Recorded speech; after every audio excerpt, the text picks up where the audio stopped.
ਰੂਪ ਤੇ ਬਸੰਤ ਦੀ ਲੋਕ ਗਾਥਾ ਸਦੀਆਂ ਪੁਰਾਣੀ ਹੈ। ਇਤਿਹਾਸ ਦੀਆਂ ਪੈੜਾਂ ਇਸ ਨੂੰ ਜ਼ਿਲ੍ਹਾ ਫਤਿਹਗੜ੍ਹ ਸਾਹਿਬ ਦੇ ਪਿੰਡ ਉੱਚਾ ਪਿੰਡ ਸੰਗੋਲ ਨਾਲ ਜਾ ਜੋੜਦੀਆਂ ਹਨ। ਇਸ ਪਿੰਡ ਦੇ ਨਾਲ ਕਈ ਦੰਦ ਕਥਾਵਾਂ ਜੁੜੀਆਂ ਹੋਈਆਂ ਹਨ। ਕਹਿੰਦੇ ਹਨ ਹਜ਼ਾਰਾਂ ਵਰ੍ਹੇ ਪਹਿਲਾਂ ਸੰਗੋਲ ਇੱਕ ਘੁੱਗ ਵਸਦਾ ਸ਼ਹਿਰ ਸੀ, ਜਿਸ ਦਾ ਨਾਂ ਸੰਗਲਾਦੀਪ ਰੂਪ ਬਸੰਤ ਦੇ ਪਿਤਾ ਰਾਜਾ ਖੜਕਸੈਨ ਦੀ ਰਾਜਧਾਨੀ ਸੀ।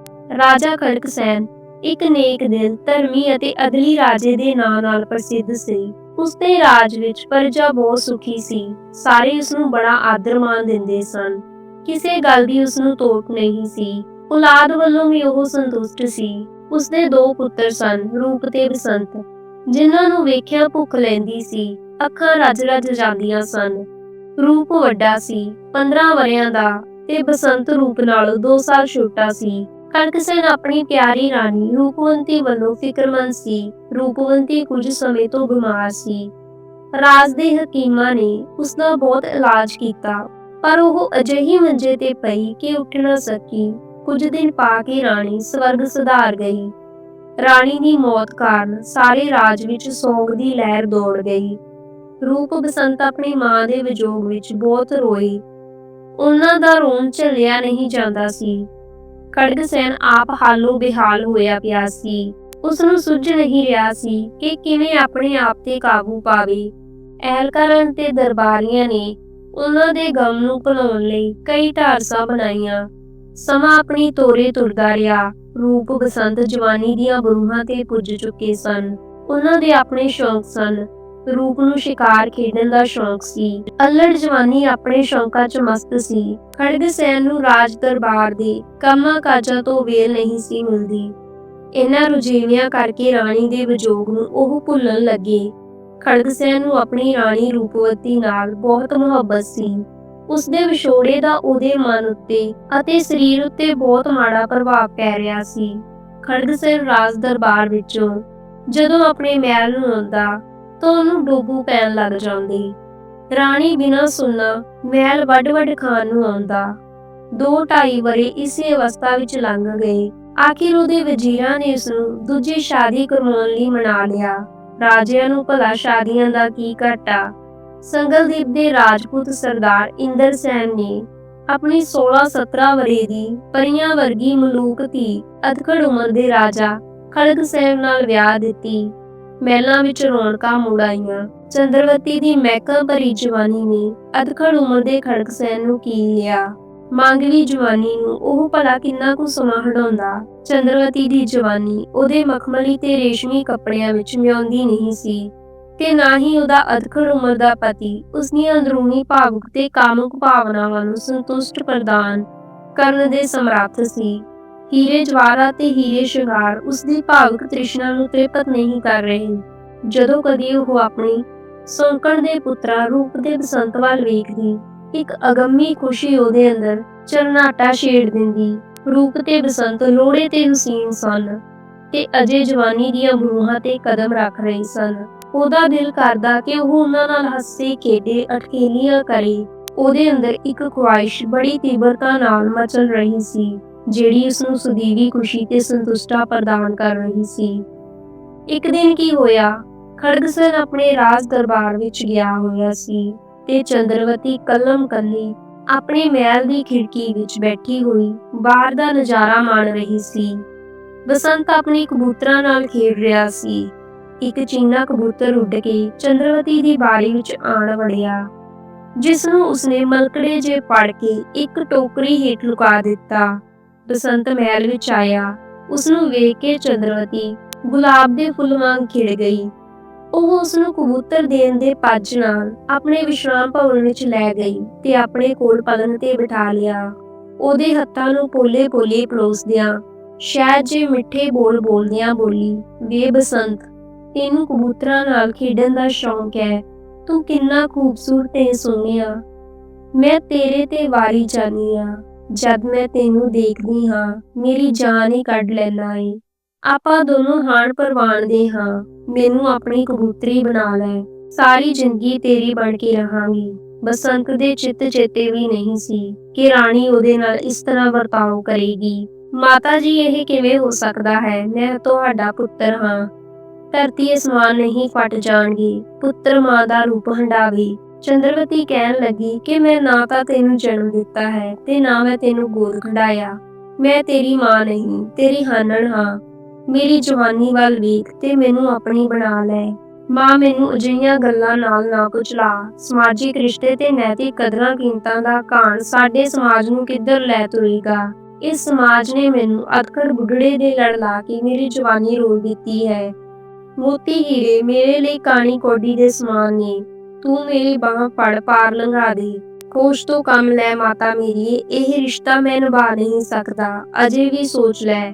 ਜੇ ਤੂੰ ਮੇਰੀ ਗੱਲ ਨਹੀਂ ਮੰਨਣੀ ਤਾਂ ਇਸ ਦੇ ਮਾੜੇ ਨਤੀਜੇ ਭੁਗਤਣ ਲਈ ਤਿਆਰ ਹੋ ਜਾ।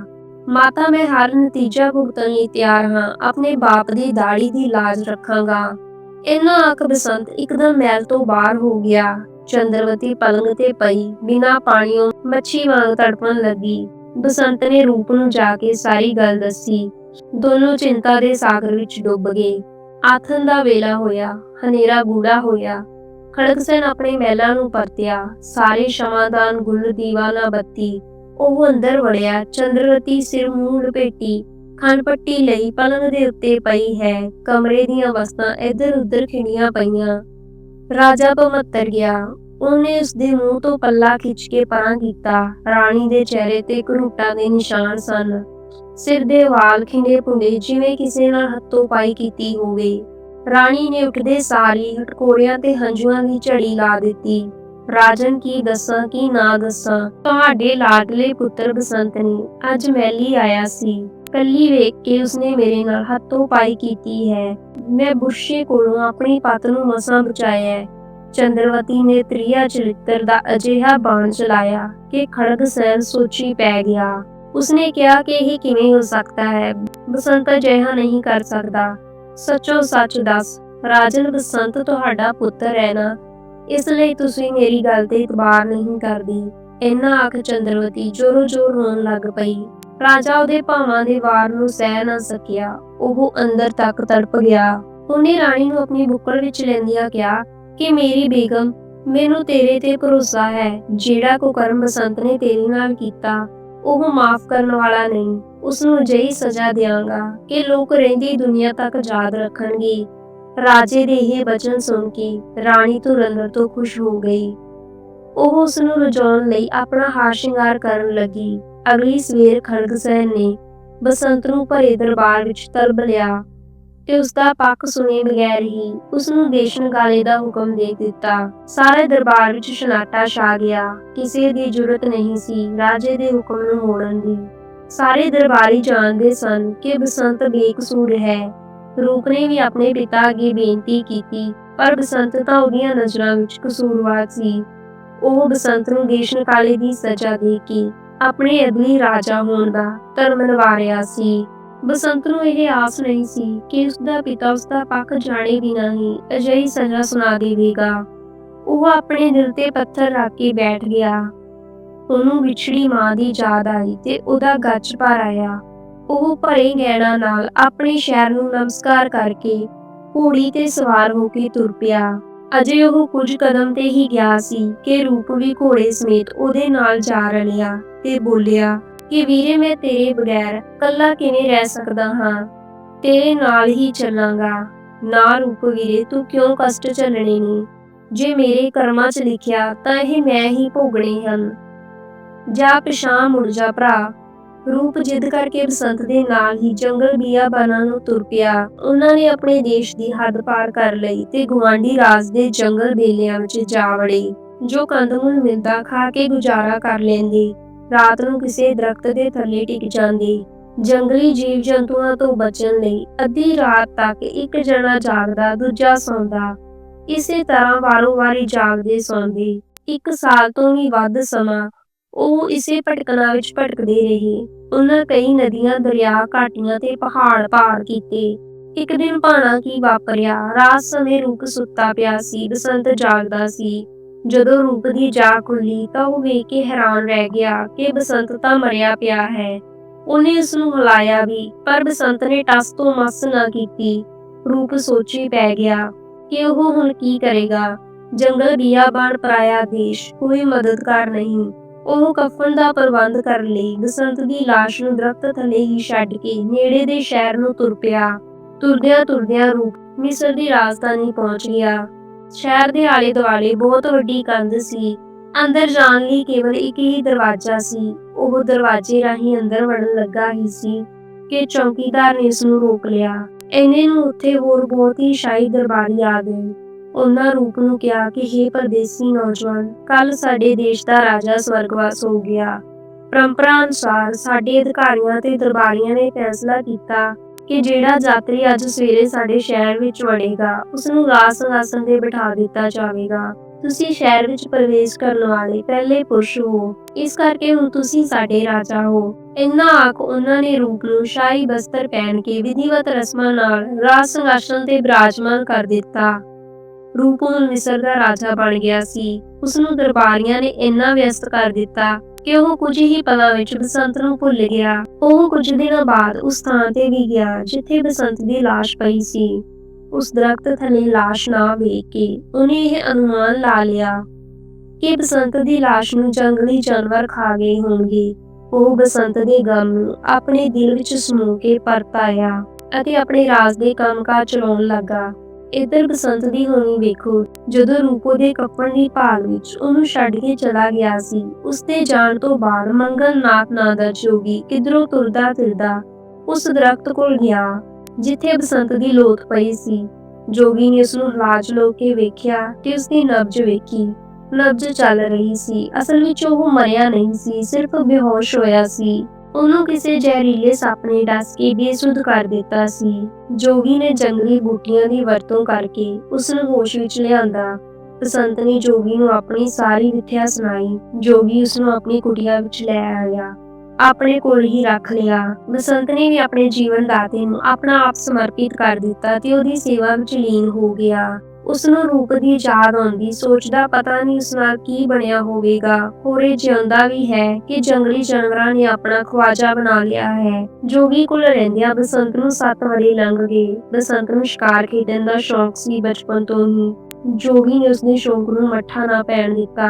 ਇੱਕ ਦਿਨ ਬਸੰਤ ਘੋੜੇ ਤੇ ਸਵਾਰ ਇੱਕ ਸ਼ਿਕਾਰ ਮਗਰ ਲੱਗਿਆ ਬਹੁਤ ਦੂਰ ਨਿਕਲ ਗਿਆ ਤੇ ਅਚਾਨਕ ਆਏ ਹਨੇਰੀ ਝੱਖੜ ਨੇ ਉਸਨੂੰ ਰਾਹ ਭੁਲਾ ਦਿੱਤਾ। ਹਨੇਰਾ ਹੋਣ ਕਰਕੇ ਉਹ ਪਛਾਣ ਜਾਣ ਜੋਗਾ ਵੀ ਨਹੀਂ ਸੀ। ਉਹਨੂੰ ਇੱਕ ਸ਼ਹਿਰ ਨਜ਼ਰ ਆਇਆ। ਉਹ ਸ਼ਹਿਰ ਤਹਿਸੀਲ ਦੇ ਮੁੱਖ ਦਰਵਾਜ਼ੇ ਤੇ ਪੁੱਜ ਗਿਆ। ਦਰਵਾਜ਼ਾ ਬੰਦ ਸੀ। ਉਸਨੇ ਦਰਵਾਜ਼ਾ ਖੜਕਾਇਆ। ਅੰਦਰੋਂ ਚੌਕੀਦਾਰ ਨੇ ਦਰਵਾਜ਼ੇ ਦੀ ਮੋਰੀ ਰਾਹੀਂ ਆਖਿਆ ਕਿ ਰਾਜੇ ਦਾ ਹੁਕਮ ਹੈ ਕਿ ਇਹ ਦਰਵਾਜ਼ਾ ਰਾਤ ਨੂੰ ਬੰਦ ਹੋ ਕੇ ਦੁਬਾਰਾ ਨਹੀਂ ਖੁੱਲ ਸਕਦਾ, ਕਿਉਂਕਿ ਰਾਤ ਦੇ ਸਮੇਂ ਇੱਥੇ ਕਾਰਨਖੋਰ ਸ਼ੇਰ ਆਉਂਦਾ ਹੈ। ਉਸਨੇ ਪ੍ਰਜਾ ਦੇ ਬਹੁਤ ਸਾਰੇ ਬੰਦੇ ਮਾਰ ਦਿੱਤੇ ਨੇ। ਚੰਗਾ ਇਹੀ ਹੈ ਕਿ ਤੂੰ ਕਿਧਰੇ ਹੋਰ ਚਲਿਆ ਜਾ, ਦਰਵਾਜ਼ਾ ਮੈਂ ਨਹੀਂ ਖੋਲ੍ਹਣਾ। ਇੰਨਾ ਆਖ ਚੌਕੀਦਾਰ ਨੇ ਤਾਕੀ ਵੀ ਬੰਦ ਕਰ ਦਿੱਤੀ। ਬਸੰਤ ਹੁਣ ਕੀ ਕਰਦਾ? ਹਨੇਰਾ ਗੂੜਾ ਹੋ ਰਿਹਾ ਸੀ। ਕਾਲੀ ਬੋਲੀ ਡਰਾਉਣੀ ਰਾਤ। ਬਸੰਤ ਨੇ ਦਰਵਾਜ਼ੇ ਦੇ ਸਾਹਮਣੇ ਹੀ ਰਾਤ ਕੱਟਣ ਦਾ ਮਨ ਬਣਾ ਲਿਆ। ਅੱਧੀ ਰਾਤ ਲੰਘੀ ਸੀ ਕਿ ਖੁੰਖਾਰ ਸ਼ੇਰ ਨੇ ਆ ਬੁਹਾੜ ਮਾਰੀ। ਬਸੰਤ ਅਜੇ ਜਾਗਦਾ ਹੀ ਪਿਆ ਸੀ। ਉਹਨੇ ਆਪਣੇ ਸ਼ਸਤਰ ਸੰਭਾਲੇ ਹੀ ਸਨ ਕਿ ਸ਼ੇਰ ਨੇ ਉਸ ਤੇ ਹਮਲਾ ਕਰ ਦਿੱਤਾ। ਪਰ ਬਸੰਤ ਨੇ ਬੜੀ ਫੁਰਤੀ ਨਾਲ ਸ਼ੇਰ ਤੇ ਅਜਿਹਾ ਤਲਵਾਰ ਨਾਲ ਵਾਰ ਕੀਤਾ ਕਿ ਉਹ ਚੁਫਾਲ ਧਰਤੀ ਤੇ ਡਿੱਗ ਪਿਆ। ਸ਼ੇਰ ਨੂੰ ਮਾਰ ਮੁਕਾਉਣ ਉਪਰੰਤ ਬਸੰਤ ਥਕੇਵੇਂ ਦੇ ਕਾਰਨ ਦਰਵਾਜ਼ੇ ਦੇ ਸਾਹਮਣੇ ਘੂਕ ਸੌਂ ਗਿਆ। ਸਵੇਰ ਹੋਈ ਤੇ ਚੌਕੀਦਾਰ ਨੇ ਸ਼ਹਿਰ ਦਾ ਮੁੱਖ ਦਰਵਾਜ਼ਾ ਖੋਲ੍ਹਿਆ। ਉਹਨੇ ਵੇਖਿਆ ਕਿ ਸ਼ੇਰ ਮਰਿਆ ਪਿਆ ਹੈ ਤੇ ਨਾਲ ਹੀ ਸ਼ੇਰ ਨੂੰ ਮਾਰਨ ਵਾਲਾ ਘੂਕ ਸੁੱਤਾ ਪਿਆ ਹੈ। ਉਸਨੇ ਕੋਤਵਾਲ ਨੂੰ ਬੁਲਾਇਆ। ਕੋਤਵਾਲ ਦੇ ਮਨ ਵਿੱਚ ਅਜਿਹੀ ਖੋਟ ਆਈ ਕਿ ਕਿਉਂ ਨਾ ਉਹ ਸ਼ੇਰ ਨੂੰ ਆਪਣੇ ਵੱਲੋਂ ਮਰਿਆ ਦੱਸ ਕੇ ਰਾਜੇ ਪਾਸੋਂ ਨਾਮ ਪ੍ਰਾਪਤ ਕਰ ਲਵੇ। ਉਹਨੇ ਮਤਾ ਪਕਾ ਕੇ ਸੁੱਤੇ ਪਏ ਬਸੰਤ ਨੂੰ ਵੱਢ ਟੁੱਕ ਕੇ ਬੇਹੋਸ਼ ਕਰ ਦਿੱਤਾ ਤੇ ਉਸਨੂੰ ਉੱਥੋਂ ਚੁੱਕ ਕੇ ਖਤਾਨਾਂ ਵਿੱਚ ਸੁੱਟ ਆਏ। ਆਦਮਖੋਰ ਸ਼ੇਰ ਨੇ ਮਰੇ ਜਾਣ ਦੀ ਖਬਰ ਸੁਣ ਕੇ ਰਾਜਾ ਰੂਪ ਬਹੁਤ ਖੁਸ਼ ਹੋਇਆ। ਉਹਨੇ ਚੌਕੀਦਾਰ ਅਤੇ ਕੋਤਵਾਲ ਨੂੰ ਉਹਨਾਂ ਦੀ ਬਹਾਦਰੀ ਬਾਰੇ ਢੇਰ ਸਾਰੇ ਇਨਾਮ ਦਿੱਤੇ। ਸਾਰੇ ਸ਼ਹਿਰ ਵਿੱਚ ਕੋਤਵਾਲ ਦੀ ਬਹਾਦਰੀ ਦੇ ਚਰਚੇ ਹੋ ਰਹੇ ਸਨ। ਉਧਰ ਸ਼ੇਰ ਨੂੰ ਮਾਰਨ ਵਾਲਾ ਬਸੰਤ ਖਤਾਨਾਂ ਵਿੱਚ ਪਿਆ ਕਰਾ ਰਿਹਾ ਸੀ। ਕਰਨੀ ਕੁਦਰਤ ਦੀ ਕੋਈ ਤੀਜੇ ਪੈਰ ਇਸ ਸ਼ਹਿਰ ਦਾ ਕਾਲੂ ਘੁਮਿਆਰ ਮਿੱਟੀ ਲੈਣ ਲਈ ਖਤਾਨਾਂ ਵੱਲ ਗਿਆ। ਉਹ ਵੇਖ ਕੇ ਹੈਰਾਨ ਰਹਿ ਗਿਆ ਕਿ ਇੱਕ ਨੌਜਵਾਨ ਖਤਾਨਾਂ ਵਿੱਚ ਵੱਢਿਆ ਟੁੱਕਿਆ ਕਰਾ ਰਿਹਾ ਹੈ। ਉਹ ਉਸ ਵੱਲ ਵੇਖੇ ਆਪਣੇ ਖੋਤੇ ਤੇ ਲੱਦ ਕੇ ਘਰ ਲੈ ਆਇਆ। ਉਹਦੀ ਤੀਮਰਦਾਰੀ ਕਰਨ ਲੱਗਾ। ਬਸੰਤ ਕੁਝ ਦਿਨਾਂ ਵਿੱਚ 9 ਬਰ 9 ਹੋ ਗਿਆ। ਕੁਮਾਰ ਤੇ ਕੁਮਾਰੀ ਇਕੱਲੇ ਹੀ ਘਰ ਵਿੱਚ ਰਹੇ ਸਨ। ਉਹਨਾਂ ਦੇ ਕੋਈ ਔਲਾਦ ਨਹੀਂ ਸੀ। ਉਹਨਾਂ ਨੇ ਬਸੰਤ ਨੂੰ ਆਪਣਾ ਪੁੱਤਰ ਬਣਾ ਲਿਆ। ਬਸੰਤ ਵੀ ਉਹਨਾਂ ਵੱਲੋਂ ਕੀਤੇ ਉਪਕਾਰਾਂ ਨੂੰ ਨਹੀਂ ਭੁੱਲਿਆ। ਉਹ ਵੀ ਸਕੇ ਪੁੱਤਰ ਵਾਂਗ ਉਹਨਾਂ ਦੇ ਕੰਮਕਾਜ ਵਿੱਚ ਹੱਥ ਵਟਾਉਣ ਲੱਗਾ। ਕਈ ਮਹੀਨੇ ਗੁਜ਼ਰ ਗਏ। ਬਸੰਤ ਬਾਜ਼ਾਰ ਵਿੱਚ ਘੁੰਮ ਰਿਹਾ ਸੀ ਕਿ ਅਚਾਨਕ ਉਸ ਉੱਤੇ ਕੋਤਵਾਲ ਦੀ ਨਜ਼ਰ ਜਾ ਪਈ। ਉਹਨੇ ਪਛਾਣ ਲਿਆ ਕਿ ਇਹ ਤਾਂ ਉਹੀ ਨੌਜਵਾਨ ਹੈ ਜਿਸਨੇ ਸ਼ੇਰ ਨੂੰ ਮਾਰਿਆ ਸੀ। ਆਪਣੇ ਝੂਠ ਦੇ ਬਾਹਰ ਆਉਣ ਦੇ ਡਰ ਤੋਂ ਉਹਨੇ ਬਸੰਤ ਨੂੰ ਕਿਸੇ ਮਾਮਲੇ ਵਿੱਚ ਉਲਝਾਉਣ ਦਾ ਮਨ ਬਣਾ ਲਿਆ। ਉਹਨੇ ਆਪਣੇ ਸ਼ਹਿਰ ਦੀ ਇੱਕ ਵੇਸਵਾ ਪਾਸੋਂ ਬਸੰਤ ਤੇ ਇਲਜ਼ਾਮ ਲਗਵਾ ਦਿੱਤਾ ਕਿ ਉਹਨੇ ਉਹਦਾ ਹਾਰ ਚੋਰੀ ਕੀਤਾ ਹੈ। ਇਸ ਇਲਜ਼ਾਮ ਵਿੱਚ ਕੋਤਵਾਲ ਨੇ ਬਸੰਤ ਨੂੰ ਜੇਲ੍ਹ ਦੀ ਕੋਠੜੀ ਵਿੱਚ ਬੰਦ ਕਰਵਾ ਦਿੱਤਾ। ਦਿਨ ਬੀਤਦੇ ਗਏ। ਝੂਠੇ ਇਲਜ਼ਾਮ ਵਿੱਚ ਬਸੰਤ ਜੇਲ੍ਹ ਦੀ ਹਵਾ ਖਾ ਰਿਹਾ ਸੀ। ਬਸੰਤ ਦੇ ਧਰਮ ਮਾਤਾ ਪਿਤਾ ਦੀ ਵੀ ਕਿਸੇ ਨੇ ਇੱਕ ਨਹੀਂ ਸੁਣੀ। ਇੱਕ ਦਿਨ ਕੀ ਹੋਇਆ ਕਿ ਰਾਜਾ ਰੂਪ ਦੇ ਦਰਬਾਰ ਵਿੱਚ ਇੱਕ ਸੁਦਾਗਰ ਨੇ ਅਰਜ਼ੀ ਗੁਜ਼ਾਰੀ ਕਿ ਰਾਜਨ, ਮੈਂ ਮਦਦ ਦੀ ਆਸ ਲੈ ਕੇ ਤੁਹਾਡੇ ਪਾਸ ਆਇਆ ਹਾਂ। ਮੇਰਾ ਜਹਾਜ਼ ਸਮੁੰਦਰ ਵਿੱਚ ਫਸਿਆ ਖੜਾ ਹੈ। ਜੋਤਸ਼ੀਆਂ ਨੇ ਕਿਹਾ ਹੈ ਕਿ ਸਮੁੰਦਰ ਮਨੁੱਖ ਦੀ ਬਲੀ ਮੰਗਦਾ ਹੈ, ਬਲੀ ਦੇਣ ਤੇ ਹੀ ਚੱਲੇਗਾ। ਮੇਰੇ ਤੇ ਕਿਰਪਾ ਕਰੋ। ਰਾਜੇ ਰੂਪ ਨੇ ਕੋਤਵਾਲ ਨੂੰ ਬੁਲਾਇਆ ਤੇ ਕਿਸੇ ਕੈਦੀ ਨੂੰ ਸੁਦਾਗਰ ਦੇ ਹਵਾਲੇ ਕਰਨ ਦਾ ਆਦੇਸ਼ ਦਿੱਤਾ। ਕੋਤਵਾਲ ਲਈ ਇਸ ਤੋਂ ਵਧੀਆ ਮੌਕਾ ਹੋਰ ਕੀ ਮਿਲਣਾ ਸੀ। ਉਸਨੇ ਬਸੰਤ ਨੂੰ ਜੇਲ੍ਹਖਾਨੇ ਵਿੱਚੋਂ ਕੱਢ ਕੇ ਸੁਦਾਗਰ ਦੇ ਨਾਲ ਤੋਰ ਦਿੱਤਾ। ਸੁਦਾਗਰ ਬਸੰਤ ਨੂੰ ਜਹਾਜ਼ ਤੇ ਲੈ ਆਇਆ। ਬਸੰਤ ਨੇ ਜਹਾਜ਼ ਦੇ ਇੰਜਣ ਦੇ ਪੁਰਜਿਆਂ ਨੂੰ ਆਪਣੇ ਹੱਥਾਂ ਨਾਲ ਇੱਧਰ ਉੱਧਰ ਘੁਮਾਇਆ ਤੇ ਜਹਾਜ਼ ਨੇ ਘੁਰਰ ਕਰਨਾ ਸ਼ੁਰੂ ਕਰ ਦਿੱਤਾ ਤੇ ਹੌਲੀ-ਹੌਲੀ ਰਫ਼ਤਾਰ ਫੜ ਲਈ। ਸੁਦਾਗਰ ਬਸੰਤ ਦੀ ਸਿਆਣਪ ਤੇ ਸੂਝ ਅਤੇ ਸਰੀਰਕ ਦਿੱਖ ਤੋਂ ਇੰਨਾ ਪ੍ਰਭਾਵਿਤ ਹੋਇਆ ਕਿ ਉਸਨੇ ਉਸਨੂੰ ਆਪਣਾ ਧਰਮ ਪੁੱਤਰ ਬਣਾ ਕੇ ਆਪਣੇ ਨਾਲ ਹੀ ਜਹਾਜ਼ ਤੇ ਰੱਖ ਲਿਆ। ਬਸੰਤ ਹੁਣ ਸੁਦਾਗਰ ਪੁੱਤਰ ਵਜੋਂ ਜਹਾਜ਼ ਤੇ ਵਿਚਰ ਰਿਹਾ ਸੀ ਤੇ ਉਹਦੇ ਲਈ ਸਮੁੰਦਰੀ ਸਫ਼ਰ ਦਾ ਆਪਣਾ ਹੀ ਸਵਾਦ ਸੀ। ਜਹਾਜ਼ ਕਈ ਮਹੀਨੇ ਸਮੁੰਦਰ ਦੇ ਪਾਣੀਆਂ ਤੇ ਤੈਰਨ ਮਗਰੋਂ ਕਾਮਰੂਪ ਦੇ ਰਾਜ ਵਿੱਚ ਪੁੱਜ ਗਿਆ। ਸ਼ਹਿਰ ਦੇ ਇੱਕ ਬਾਗ ਵਿੱਚ ਡੇਰੇ ਲਾਏ। ਬਸੰਤ ਬਹੁਤ ਹੀ ਖੂਬਸੂਰਤ ਤੇ ਸ਼ੈਲ-ਸ਼ਬੀਲਾ ਗੱਭਰੂ ਸੀ। ਕਾਮਰੂਪ ਦੀਆਂ ਕਈ ਖੂਬਸੂਰਤ ਮੁਟਿਆਰਾਂ ਨੇ ਉਸਨੂੰ ਮੋਹ ਭਿੰਨੀਆਂ ਨਿਗਾਹਾਂ ਨਾਲ ਵੇਖਿਆ ਤੇ ਠੰਡੇ ਹੋ ਕੇ ਭਰੀ। ਇੱਕ ਦਿਨ ਸੈਰ ਕਰਦੀ ਕਾਮਰੂਪ ਦੀ ਸ਼ਹਿਜ਼ਾਦੀ ਚੰਦਰਬਦਨ ਆਪਣੀਆਂ ਸਹੇਲੀਆਂ ਦੇ ਨਾਲ ਬਾਗ ਵਿੱਚ ਪੁੱਜ ਗਈ।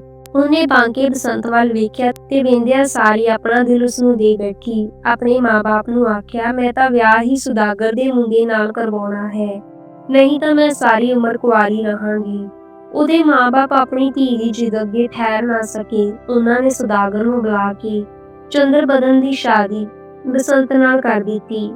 ਇੰਨੀ ਖੂਬਸੂਰਤ ਮੁਟਿਆਰ ਬਸੰਤ ਨੇ ਪਹਿਲਾਂ ਕਦੀ ਨਹੀਂ ਸੀ ਵੇਖੀ। ਉਹਦੇ ਮਿਰਗਾਂ ਵਰਗੇ ਨੈਣ ਤੇ ਬਸੰਤ ਫਿਦਾ ਹੋ ਗਿਆ ਤੇ ਉਸਨੇ ਮਿਰਗ ਨੈਣੀ ਚੰਦਰਬਦਨ ਨੂੰ ਤਨੋਂ ਮਨੋਂ ਆਪਣਾ ਬਣਾ ਲਿਆ।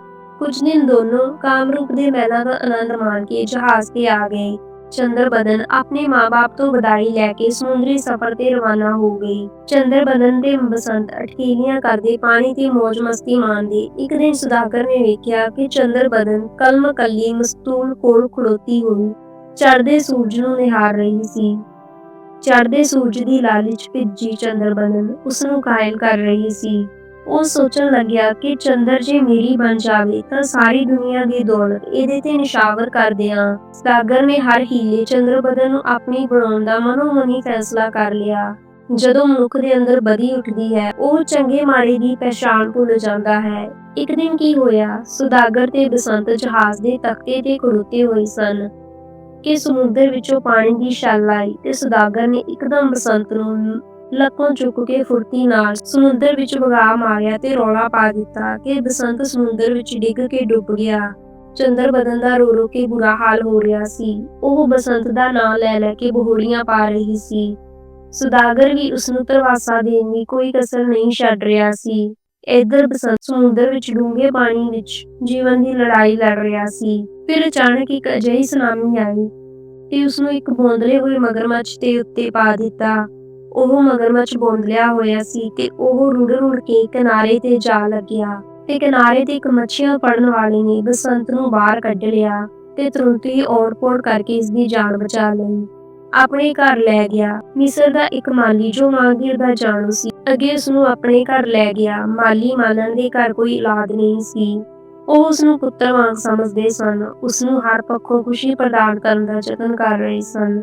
ਉਹ ਹੁਣ ਉਹਨਾਂ ਦੇ ਘਰ ਖੁਸ਼ੀਆਂ ਭਰਿਆ ਜੀਵਨ ਬਤੀਤ ਕਰ ਰਿਹਾ ਸੀ। ਮਾਲਣ ਨੂੰ ਉਸਨੇ ਸਾਰੀ ਬੀਤੀ ਹੋਈ ਸੁਣਾਈ। ਉਸਨੇ ਆਖਿਆ ਪਰਮਾਤਮਾ ਉਸਦਾ ਸਾਰ ਲਵੇਗਾ। ਸੁਦਾਗਰ ਨੇ ਚੰਦਰਬਦਨ ਨੂੰ ਆਪਣੇ ਵੱਸ ਵਿੱਚ ਕਰਨ ਲਈ ਕਈ ਹੀਲੇ ਵਰਤੇ, ਡਰਾਇਆ ਧਮਕਾਇਆ ਵੀ। ਆਖਰ ਸੁਦਾਗਰ ਤੋਂ ਖਹਿੜਾ ਛੁਡਾਉਣ ਲਈ ਇੱਕ ਦਿਨ ਚੰਦਰਬਦਨ ਨੇ ਚਾਲ ਚੱਲੀ। ਤੁਸੀਂ ਮੈਨੂੰ 1 ਸਾਲ ਦਾ ਸਮਾਂ ਦੇਵੋ। ਇਸ ਸਮੇਂ ਦੇ ਦੌਰਾਨ ਜੇ ਬਸੰਤ ਜਿਉਂਦਾ ਮਿਲ ਗਿਆ ਤਾਂ ਠੀਕ ਹੈ, ਨਹੀਂ ਤੁਹਾਡੇ ਨਾਲ ਰੀਤੀ ਰਿਵਾਜ ਅਨੁਸਾਰ ਸ਼ਾਦੀ ਕਰਵਾ ਲਵਾਂਗੀ। ਸੁਦਾਗਰ ਤੁਹਾਨੂੰ ਪ੍ਰਾਪਤ ਕਰਨ ਲਈ 1 ਸਾਲ ਤੱਕ ਹੀ ਕਈ ਸਾਲ ਉਡੀਕਣ ਲਈ ਤਿਆਰ ਸੀ। ਜਹਾਜ਼ ਵਾਪਸੀ ਤੇ ਮਿਸਰ ਵੱਲ ਨੂੰ ਆ ਰਿਹਾ ਸੀ। ਚੰਦਰਬਦਨ ਸੁਦਾਗਰ ਦੀ ਰੋਜ਼ ਦੀ ਛੇੜਛਾੜ ਤੋਂ ਨਿਸ਼ਚਿਤ ਹੋ ਕੇ ਬਸੰਤ ਦੀ ਜਾਂਚ ਖੋਈ ਸੁਪਨਮਈ ਸੰਸਾਰ ਵਿੱਚ ਖੋ ਗਈ ਸੀ। ਉਧਰ ਬਸੰਤ ਮਾਲਣ ਦੇ ਘਰ ਜਹਾਜ਼ ਦੀ ਵਾਪਸੀ ਦੀ ਉਡੀਕ ਕਰ ਰਿਹਾ ਸੀ। ਆਖਰ ਜਹਾਜ਼ ਮਿਸਰ ਦੇ ਸਾਹਿਲ ਤੋਂ ਆਉਣ ਲੱਗਾ। ਬਸੰਤ ਤਾਂ ਚੰਦਰ ਦਾ ਹਾਲ ਸੁਣਨ ਲਈ ਬੇਤਾਬ ਸੀ। ਮਾਲਣ ਫੁੱਲਾਂ ਦੇ ਹਾਰ ਤੇ ਗੁਲਦਸਤੇ ਲੈ ਕੇ ਜਹਾਜ਼ ਤੇ ਪੁੱਜ ਗਈ। ਚੰਦਰਬਦਨ ਦੇ ਗਲ ਵਿੱਚ ਹਾਰ ਪਾਉਂਦਿਆਂ ਹੌਲੀ ਦੇਣੇ ਬੋਲੀ, ਬੇਟਾ ਉਦਾਸ ਨਾ ਹੋ, ਤੇਰਾ ਸੁਹਾਗ ਜਿਉਂਦਾ ਹੈ, ਬਸੰਤ ਮੇਰੇ ਘਰ ਹੈ। ਉਸਨੇ ਸਾਰੀ ਹੱਡਬੀਤੀ ਸੁਣਾਈ। ਉਹ ਤੇਰੀ ਯਾਦ ਵਿੱਚ ਤੜਪ ਰਿਹਾ ਹੈ। ਮੈਂ ਕੱਲ ਨੂੰ ਫੇਰ ਆਵਾਂਗੀ ਗੁਲਦਸਤਾ ਲੈ ਕੇ। ਇਹਨਾਂ ਆਖ ਮਾਲਣ ਜਹਾਜ਼ ਤੋਂ ਪਰਤ ਆਈ ਤੇ ਚੰਦਰਬਦਨ ਦੇ ਚਿਹਰੇ ਤੇ ਅਨੁੱਠੀ ਖੁਸ਼ੀਆਂ ਦੀ ਲਹਿਰ ਲਹਿਲਾਉਣ ਲੱਗੀ। ਤੇ ਬਸੰਤ ਨੂੰ ਇਸ ਗੱਲ ਦਾ ਤਾਂ ਪਤਾ ਲੱਗ ਗਿਆ ਕਿ ਰਾਜਾ ਰੂਪੋ ਦਾ ਭਰਾ ਹੈ।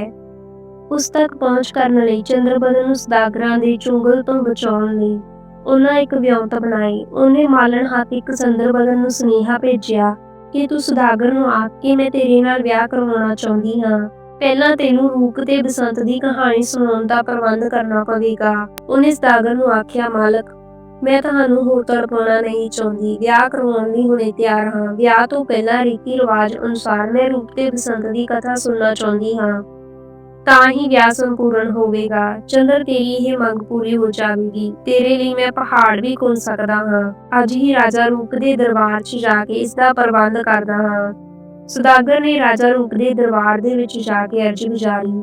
ਰੂਪ ਤਾਂ ਆਪ ਇਹ ਕਥਾ ਸੁਣਨ ਲਈ ਉਤਾਵਲਾ ਸੀ। ਉਹਨੇ ਸਾਰੇ ਰਾਜ ਦਰਬਾਰ ਵਿੱਚ ਡੋਂਡੀ ਪਟਵਾ ਦਿੱਤੀ ਕਿ ਜੋ ਵੀ ਰੂਪ ਬਸੰਤ ਦੀ ਕਥਾ ਸੁਣਾਵੇਗਾ ਉਸਨੂੰ ਮੂੰਹੋਂ ਮੰਗਿਆ ਇਨਾਮ ਦਿੱਤਾ ਜਾਵੇਗਾ। ਅਗਲੀ ਪਲਕ ਮਾਲੀ ਨੇ ਰਾਜਾ ਰੂਪ ਦੇ ਦਰਬਾਰ ਵਿੱਚ ਹਾਜ਼ਰ ਹੋ ਕੇ ਅਰਜ਼ ਕੀਤੀ ਕਿ ਮਹਾਰਾਜ, ਮੇਰੀ ਬੇਟੀ ਰੂਪ ਬਸੰਤ ਦੀ ਕਥਾ ਜਾਣਦੀ ਹੈ। ਉਹਨੇ ਕਦੇ ਪਰਾਏ ਮਰਦ ਨੂੰ ਨਹੀਂ ਵੇਖਿਆ। ਮੇਰੇ ਘਰ ਤੋਂ ਸਾਰੇ ਰਾਹ ਵਿੱਚ ਕਨਾਤਾ ਲਗਵਾ ਦੇਵੋ। ਉਹ ਡੋਲੀ 'ਚ ਬੈਠ ਕੇ ਤੁਹਾਡੇ ਦਰਬਾਰ 'ਚ ਹਾਜ਼ਰ ਹੋਵੇਗੀ ਤੇ ਕਥਾ ਸੁਣਾਵੇਗੀ। ਬਸੰਤ ਨੂੰ ਡਰ ਸੀ ਕਿ ਕਿਤੇ ਕੋਤਵਾਲ ਉਸਨੂੰ ਪਹਿਚਾਣ ਨਾ ਲਵੇ। ਉਸਨੇ ਇਸੇ ਤਰ੍ਹਾਂ ਹੀ ਕੀਤਾ ਕਿ ਉਹ ਦਰਬਾਰ ਦੇ ਵਿੱਚ ਇੱਕ ਲੜਕੀ ਦੇ ਰੂਪ ਵਿੱਚ ਹਾਰ ਸ਼ਿੰਗਾਰ ਕਰਕੇ ਹਾਜ਼ਰ ਹੋ ਗਿਆ।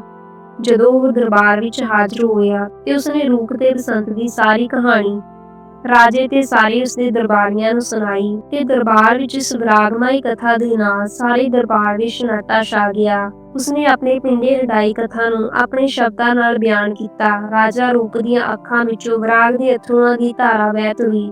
ਕਥਾ ਸੁਣਦਿਆਂ ਜਦੋਂ ਉਸਨੇ ਰਾਜ ਦੇ ਕੋਤਵਾਲ ਚੌਕੀਦਾਰ ਅਤੇ ਵੇਸਵਾ ਬਸੰਤ ਪ੍ਰਤੀ ਆਪਣੇ ਵਤੀਰੇ ਦਾ ਬਿਰਤਾਂਤ ਸੁਣਾਇਆ ਤਾਂ ਉਸਨੇ ਉਹਨਾਂ ਨੂੰ ਉਸੇ ਵਕਤ ਗ੍ਰਿਫਤਾਰ ਕਰਨ ਦਾ ਹੁਕਮ ਸੁਣਾ ਦਿੱਤਾ। ਕਥਾ ਸੁਣ ਰਹੇ ਸੁਦਾਗਰ ਦੇ ਦਿਲ ਨੂੰ ਉਦੋਂ ਹੀ ਕਾਂਬਾ ਛਿੜ ਪਿਆ ਜਦੋਂ ਮਾਲਣ ਦੀ ਧੀ ਨੇ ਬਸੰਤ ਨੂੰ ਬਲੀ ਦੇਣ ਲਈ ਸੁਦਾਗਰ ਦੇ ਹਵਾਲੇ ਕਰਨ ਦਾ ਕਿੱਸਾ ਸ਼ੁਰੂ ਕੀਤਾ।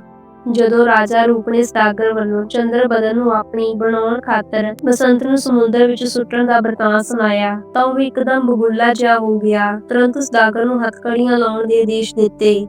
ਰੂਪ ਦੀ ਹਾਲਤ ਹੁਣ ਵੇਖੀ ਨਹੀਂ ਜਾਂਦੀ ਸੀ। ਉਹ ਭੁੱਬਾਂ ਮਾਰ-ਮਾਰ ਕੇ ਰੋ ਰਿਹਾ ਸੀ। ਦਿਲ ਨਾ ਥੋੜਾ ਕਰ ਰਾਜਨ। ਫਿਰ ਬਸੰਤ ਨੇ ਕਿਹਾ ਕਿ ਦਿਲ ਨਾ ਥੋੜਾ ਕਰ, ਮੈਂ ਡੁੱਬਿਆ ਨਹੀਂ, ਮੈਂ ਜਿਉਂਦਾ ਹਾਂ। ਮਾਲਣ ਦੀ ਧੀ ਨੇ ਕਥਾ ਅਗਾਂਹ ਤੋਰੀ। ਰਾਜਨ, ਕੁਦਰਤ ਦੇ ਰੰਗ ਨਿਆਰੇ। ਬਸੰਤ ਨੇ ਹਿੰਮਤ ਨਾ ਹਾਰੀ। ਉਹ ਸਮੁੰਦਰ ਦੀਆਂ ਖੂਨੀ ਛੱਲਾਂ ਨਾਲ ਘੋਲ ਕਰਦਾ ਹੋਇਆ ਸਾਗਰ ਦੇ ਕੰਢੇ ਆਉਣ ਲੱਗਿਆ। ਇਸੇ ਤਰ੍ਹਾਂ ਉਸਨੇ ਆਪਣੀ ਸਾਰੀ ਕਹਾਣੀ ਰੂਪ ਨੂੰ ਸੁਣਾਈ ਤੇ ਰਾਜਾ ਰੂਪ ਇੱਕਦਮ ਸਿੰਘਾਸਣ ਤੋਂ ਉੱਠ ਕੇ ਦੌੜ ਕੇ ਬਸੰਤ ਨੂੰ ਗਲਵੱਕੜੀ ਪਾਈ। ਦੋਨੋਂ ਕਾਫੀ ਸਮਾਂ ਹੌਂਕੇ ਤੇ ਸਿਸਕੀਆਂ ਭਰਦੇ ਰਹੇ। ਸਾਰੇ ਦਰਬਾਰੀਆਂ ਦੀਆਂ ਅੱਖਾਂ ਨਮ ਸਨ। ਚੰਦਰਬਦਨ ਨੂੰ ਵੀ ਹਰਮਨ 'ਚ ਬੁਲਾ ਲਿਆ ਗਿਆ। ਸਾਰੇ ਰਾਜ ਦਰਬਾਰ ਵਿੱਚ ਖੁਸ਼ੀਆਂ ਫੈਲ ਗਈਆਂ। ਰਾਜਧਾਨੀ ਵਿੱਚ ਦੀਪਮਾਲਾ ਕੀਤੀ ਗਈ, ਖੁਰਾਕਾਂ ਵੰਡੀਆਂ ਗਈਆਂ। ਰਾਜਾ ਰੂਪ ਦੇ ਹੁਕਮ ਦੇ ਅਨੁਸਾਰ ਬਸੰਤ ਦੇ ਧਰਮ ਮਾਤਾ ਪਿਤਾ ਕੁਮਾਰ ਕੁਮਾਰੀ ਮਾਲੀ ਮਾਲਣ ਨੂੰ ਢੇਰ ਸਾਰੇ ਇਨਾਮ ਦਿੱਤੇ ਗਏ।